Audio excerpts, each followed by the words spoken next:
नमस्कार मित्रों, मैं विनोद राजपूत बेसिक एस्ट्रोलॉजी में आपका स्वागत करता हूं। मित्रों, आज हम बात करने वाले हैं शिक्षा के बारे में। कुंडली से हम जो हमारा विद्यार्थी जीवन होगा, हमारी जो शिक्षा होगी वो कैसी होगी, इसके बारे में भी हम जानकारी हासिल कर सकते हैं। अगर ये जो भाव है अगर पीड़ित होता है तो हमारी ज़िंदगी में शिक्षा में कुछ कमी आती है, और अगर ये भाव मजबूत होगा, स्ट्रांग होगा, उसमें शुभ ग्रहों का प्रभाव होगा, तो हमारा जो शिक्षित जीवन है, शिक्षा जो है वो अच्छी रहेगी। तो उसे कुंडली में कैसे देखा जाता है, और क्योंकि हमारा जो ये जीवन है, विद्यार्थी जीवन, ये हमारे आने वाला जो जीवन है, अ, उस करियर है, उसके बारे में भी हमें जानकारी प्रदान करती है। क्योंकि हमारा अगर पढ़ाई, हमारी स्टडी अच्छी रहेगी तो हमारा जो करियर है वो भी अच्छा रहेगा। तो इसे अपनी कुंडली से कैसे देखा जाता है उसके बारे में हम बात करने वाले हैं आज। तो चलिए वीडियो स्टार्ट करते हैं। और वीडियो स्टार्ट करने से पहले मैं आपसे आग्रह करना चाहूँगा कि आपने अगर हमारे वीडियो को हमारे चैनल को सब्सक्राइब नहीं किया तो आप सब्सक्राइब करिए, क्योंकि ऐसी ही वीडियो मैं आपके लिए बनाता रहूँगा जिससे आपको कुछ अच्छी जानकारियाँ मिलती रहे। और वीडियो को लाइक ज़रूर करें, और अगर कुछ डाउट हो तो कमेंट ज़रूर करें आप, ताकि आपका वो डाउट भी मैं कमेंट के माध्यम से क्लियर करता रहूँ। तो आइए वीडियो स्टार्ट करते हैं। ये जो जैसा कि आपको जानकारी है, ऐसी कुंडली होती है, उसमें 12 जो ये होते हैं घर होते हैं। पहला लग्न होता है, उसी पर दूसरा भाव, तीसरा, चौथा, पाँचवा, छठवां, सातवां, आठवां, नौवां, 10वां और 11वां और ये 12वां भाव होता है। जिसमें ये जो भाव होते हैं केंद्र कहलाते हैं, सेंटर के। ये पहला और ये पाँचवा, नौवां ये भाव होते हैं, ये क्या कहलाते हैं, त्रिकोण भाव कहलाते हैं। और ये जो होते हैं छठा, आठवां, 12 ये त्रिभाव कहलाते हैं, जिसे हम बुरा घर भी कहते हैं। ठीक है, तो ये बेसिक सी जानकारी जो आपको पता ही होगी, आप हमारे चैनल के साथ जुड़े हैं तो। अब बात करते हैं कौन कौन से भाव से हम जो हमारे शिक्षित जीवन है उसमें किस किस पार्ट को कौन कौन से भाव से देखा जाता है। तो जो द्वितीय भाव है, जो कुंडली का हमारा द्वितीय भाव है, जिसे धन भाव भी कहते हैं, वाणी भाव भी कहलाता है ये। इससे हम क्या करते हैं, व्यक्ति के प्रारंभिक शिक्षा का ज्ञान हमें कहाँ मिलता है, द्वितीय भाव से, सेकंड भाव से। यहाँ से हमको प्रारंभिक शिक्षा का ज्ञान मिलेगा। उसी प्रकार चतुर्थ भाव जिसे हम सुख भाव भी कहते हैं, ठीक है, माता का भाव भी है ये। वाहन, मकान आदि का भाव हमारे क्या होते हैं, चतुर्थ भाव है। इससे हम क्या करते हैं, माध्यमिक शिक्षा का ज्ञान हमें एक चतुर्थ भाव से मिलता है। इसी प्रकार पंचम भाव है, जो पंचम भाव से हमें क्या मिलता है, स्नातक की डिग्री। जो स्नातक की हमारी शिक्षा होती है उसका ज्ञान क्या कहाँ से मिलता है, हमारे ये पंचम भाव से मिलता है। अब इसके बाद बात करते हैं अष्टम भाव, जो हमारा मतलब जो हायर स्टडी है, जो ठीक है, पोस्ट ग्रेजुएशन का हमारा पंचम भाव से मिल गया। पोस्ट ग्रेजुएशन की बात करें तो उसका विचार हम क्या करते हैं, नवम भाव से करते हैं। ठीक है, अब अष्टम भाव से हम क्या करेंगे, अष्टम भाव से हम रिसर्च की बात करते हैं, है ना। अगर कोई पोस्ट ग्रेजुएशन कर लिया, उसके बाद अगर रिसर्च में आता है वो, तो रिसर्च को हम कहाँ से देखते हैं, अष्टम भाव से। तो ये इन भाव का दूसरा भाव, चौथा भाव, पाँचवा भाव, नौवां भाव और आठवां भाव, इन भाव से हम क्या करेंगे, क्रमशः क्या प्रारंभिक शिक्षा, माध्यमिक शिक्षा, स्नातक और स्नातकोत्तर शिक्षा और रिसर्च के बारे में हम क्या करेंगे, यहाँ से जानकारी मिलती है। ये तो हो गया भाव को, किन किन भाव को हमको देखना है। अब उसके बाद बात करते हैं कारक ग्रह के बारे में, क्योंकि कारक ग्रह भी बहुत इंपॉर्टेंट रोल प्ले करते हैं इसमें।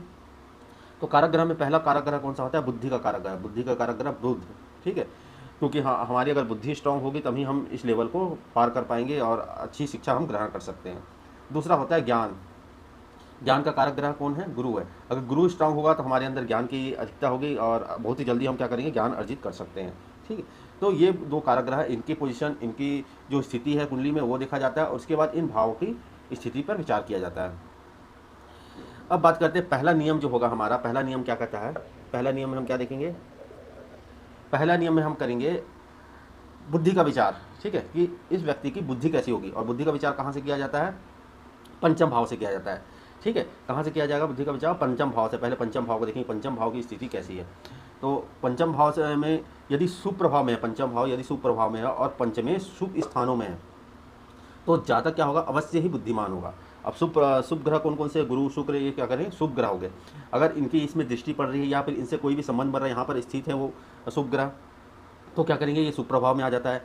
ठीक है, और यदि इसमें शुभ प्रभाव हो गया और ये अगर अशुभ प्रभाव में चला जाता है, भाव में शुभ ग्रह हो गया, भाव में शुभ प्रभाव हो गया, और जो जैसे कि यहाँ पर 5वां नंबर मान लो सूर्य है, सूर्य शुभ भाव में चला गया। ठीक है, सूर्य की पोजिशनिंग अच्छी हो गई, मान लो त्रिक भाव में नहीं चला गया, केंद्र में त्रिकोण में आ गया, तो वो क्या हो गया, शुभ प्रभाव, शुभ प्लेस में चला गया। और उसके क्या होना, शुभ ग्रहों के साथ दृष्टि होनी चाहिए, जैसे कि दृष्टि मतलब संबंध होना चाहिए। जैसे कि यहाँ सूर्य, सूर्य का संबंध गुरु से हो गया, शुक्र से हो गया, दृष्टि संबंध हो गया, युति संबंध बन गया, तो वो क्या करेगा, ये शुभ प्रभाव में आ गया। तो पंचम भाव और पंचमेश शुभ प्रभाव में होना चाहिए, तो व्यक्ति क्या होगा, बुद्धिमान होगा। और उसी प्रकार अगर ये अशुभ प्रभाव में आ गया, कौन, पंचम भाव और पंचमेश, अगर ये अशुभ प्रभाव में आ गए, ठीक है, या जब मान लो कि जो इसका पंचमेश है वो त्रिक भाव में चला गया, त्रिक भाव कौन कौन से, 6, 8 और 12, ये त्रिक भाव होते हैं। अगर इसमें चला गया तो ये अशुभ प्रभाव में माना जाएगा, ठीक है। इस पर किसी भी अशुभ ग्रह की दृष्टि होगी तो अशुभ प्रभाव में माना जाएगा। तो अगर ये अशुभ प्रभाव में आ गया तो वैसे व्यक्ति की जो मानसिक रूप से थोड़ा सा वैसे व्यक्ति क्या होगा, कमजोर होगा, उसमें थोड़ा सा बुद्धि क्या होगी, कम होगी, ऐसा हमें मानना चाहिए, ठीक है।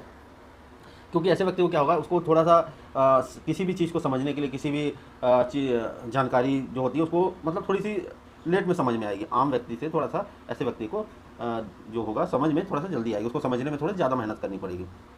तो पहला नियम, पहला हम बात ये देखते हैं। अब दूसरा नियम क्या कहता है, अब दूसरा नियम क्या कहता है, दूसरा टॉपिक क्या देखेंगे हम, दूसरी चीज़ पे विचार क्या करेंगे, कारकों पे विचार करेंगे। तो पहला हमने बुद्धि के लिए पंचम भाव को देख लिया, अब दूसरा क्या करेंगे, कारक ग्रह पे विचार करेंगे। कारक ग्रह कौन कौन से हैं, बुध और गुरु पे। तो सबसे पहले हम क्या करते हैं, गुरु की स्थिति देखते हैं। गुरु अगर शुभ स्थिति में है या अशुभ स्थिति में है, ठीक है, तो उसका शुभ और अशुभ प्रभाव क्या होगा, उससे पता चलेगा कि जातक में ज्ञान होगा या नहीं होगा। अगर गुरु अशुभ प्रभाव में चला गया, जैसे 6, 8, 12 में चला गया, या उसमें किसी क्रूर ग्रह या अशुभ ग्रह की दृष्टि हो गई, उससे युति संबंध बन गया, तो क्या करेगा, ये अशुभ प्रभाव में चला जाएगा। तो ऐसे जातक में ज्ञान की क्या होगी, थोड़ी सी कमी देखने को मिलेगी। और यही अगर शुभ प्रभाव में चला गया, ये केंद्र त्रिकोण में आ गया, प्लेसमेंट अच्छी होगी इसकी, और इस पर किसी शुभ ग्रह की दृष्टि पड़ गया, शुभ ग्रह से युति संबंध बन गया, तो ऐसे जातक में क्या होगा, ऐसे जातक में ज्ञान की अधिकता होगी।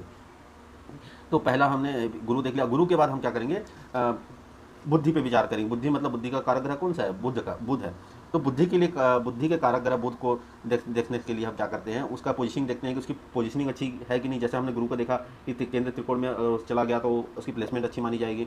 इसी प्रकार उसको देखेंगे उसके बाद किसी शुभ ग्रह का प्रभाव है कि नहीं। अगर शुभ ग्रह का प्रभाव में आ जाता है तो भी वो उसके मतलब वैसे व्यक्ति की बुद्धि क्या होगी, बहुत ही अच्छी होगी। वो किसी भी चीज़ को समझने के लिए बहुत ही जल्दी, वो वैसा व्यक्ति बहुत ही जल्दी, उसकी कैचिंग पावर बहुत अच्छी रहती है, वो किसी भी चीज़ को बहुत जल्दी समझ के ग्रहण कर लेता है। अगर यही केंद्र त्रिक भाव में आ गया, या किसी उस पर पाप ग्रह की दृष्टि हो गई, मान लो कि अब इस 12वें भाव में चला गया, तो 12वें भाव क्या कहलाता है, व्यय को दर्शाता है। तो ऐसे व्यक्ति क्या हो गए, मतलब बुद्धि का व्यय होगा। व्यय होने का मतलब क्या, ऐसा समझना चाहिए कि ऐसा व्यक्ति को कोई भी चीज़ को स्मरण शक्ति ऐसे व्यक्ति की थोड़ी सी कमजोर दिखती है, ठीक है। क्योंकि ये 12वां भाव क्या होगा, ऐसे व्यक्ति के स्मरण शक्ति का ह्रास करेगा, मतलब उसको मतलब कम करेगा, ठीक है। तो ऐसे व्यक्ति को समझने के लिए क्या होगा, ज़्यादा मेहनत करनी पड़ेगी। उनके ऐसे व्यक्ति क्या होते हैं, किसी भी चीज़ को बहुत लंबे समय तक स्मरण नहीं कर पाते, याद नहीं रख सकते। तो ये चीज़ें समझनी चाहिए हमको। अब बात करते हैं तीसरा नियम।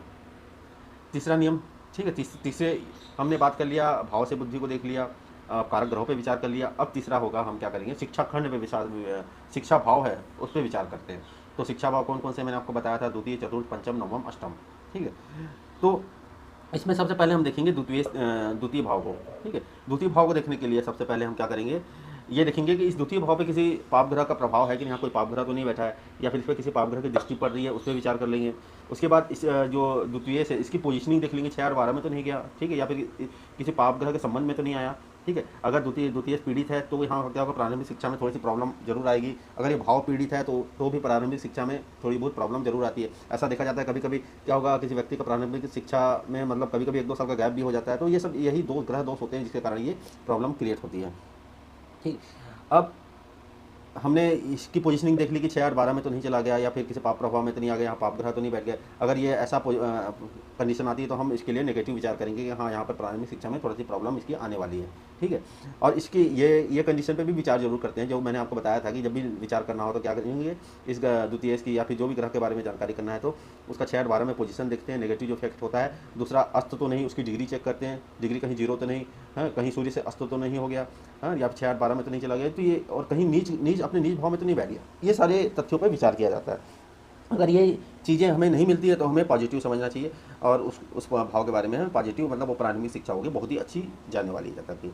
इसी प्रकार माध्यमिक शिक्षा का विचार किया जाता है, ठीक है। माध्यमिक शिक्षा के लिए हम क्या करते हैं, चतुर्थ और चतुर्थ की स्थिति देखते हैं। स्नातक के लिए हम क्या देखेंगे, पंचम की स्थिति देखेंगे, और उसके बाद पोस्ट ग्रेजुएशन के नवम की, इनकी भी स्थिति सेम इसी प्रकार देखनी है कि यहाँ पर किसी पाप ग्रह का प्रभाव तो नहीं पड़ रहा है, और ये जो इनके जो लॉर्ड हैं वो कहीं त्रिक भाव में तो नहीं बैठ गया, कहीं नीच के तो नहीं हो गया, कहीं उसकी डिग्री तो 0 नहीं होगी। इन सारे तथ्यों पे भी हमको क्या करना पड़ेगा, विचार करना पड़ेगा। और उसी प्रकार अगर कोई ग्रह, कोई भाव ज़्यादा पीड़ित होता है या फिर उसका लॉर्ड ज़्यादा पीड़ित होता है तो समझना चाहिए कि उस शिक्षा में हमें कुछ रुकावटें ज़रूर देखने को मिलेगी, है ना, कुछ ना कुछ ऐसी दिक्कतें उस शिक्षा में ज़रूर आने वाली हैं। तो इन शुभ अशुभ प्रभाव के हिसाब से ही हमको उस भाव से रिलेटेड, उस शिक्षा से रिलेटेड हमको फल कहना चाहिए, उस भाव मतलब फल आएगा हमें, ठीक है। जैसे कि अगर मान लेते हैं कि नवम भाव ज़्यादा ही पीड़ित हो गया, मतलब नीच का हो गया, यहाँ पे पाप ग्रह बैठे हैं, उस पर पाप ग्रह की दृष्टि आ गई, ठीक है, तो ये ऐसा समझना चाहिए। या फिर लॉर्ड अस्त हो गया, तो ये भी कह सकते हैं कि हाँ, जो जातक है वो ग्रेजुएशन तक ही स्टडी कर पाएगा, वो हायर जो स्टडी है, जो उसका पोस्ट ग्रेजुएशन है वो पूरी तरह से कंप्लीट नहीं कर पाएगा जातक, हम ये कह सकते हैं, है ना। तो उसकी कितना ज़्यादा पीड़ित है वो भाव, ठीक है, उस पर भी विचार किया जाता है, कौन कौन से ग्रह उसे पीड़ित कर रहे हैं, कितना ज़्यादा पीड़ित है ना। क्योंकि अगर थोड़ा सा उसमें कम पाप प्रभाव में आ रहा है तो यही होगा कि शिक्षा तो चलेगी, पर या फिर पाप ग्रहों के साथ साथ उसमें अगर शुभ ग्रहों की दृष्टि भी है तो मिश्रित फल मिलता है। जैसे कि शिक्षा चलेगी, फिर शिक्षा में कुछ ना कुछ रुकावटें आएगी और शिक्षा पूरी करेगा जातक। तो ऐसे प्रभाव, ऐसा हम क्या करते हैं, उस भाव से विचार करते हैं। अब चौथा नियम क्या कहता है, चौथा हमने क्या क्या देख लिया, सबसे पहले पंचम भाव से बुद्धि का विचार कर लिया, उसके बाद कारक ग्रह से बुद्धि और ज्ञान का विचार कर लिया। अब तीसरा हमने क्या कर लिया, जो प्रारंभिक शिक्षा, माध्यमिक शिक्षा, ग्रेजुएशन, पोस्ट ग्रेजुएशन, इस पर हमने क्या कर लिया, विचार कर लिया भाव के थ्रू। अब बात करते हैं, जो चौथा पॉइंट आता है वो आता है दशा और गोचर। ये बहुत ही इंपॉर्टेंट रोल प्ले करता है, ठीक है। दशा और गोचर, यहाँ हमने भाव का विचार किया, यहाँ पर कारक ग्रह का विचार किया, और यहाँ पर क्या हो गया, बुद्धि का विचार किया, ठीक है। और यहाँ पर क्या किया, दशा का विचार करेंगे हम, दशा और गोचर का, ठीक है।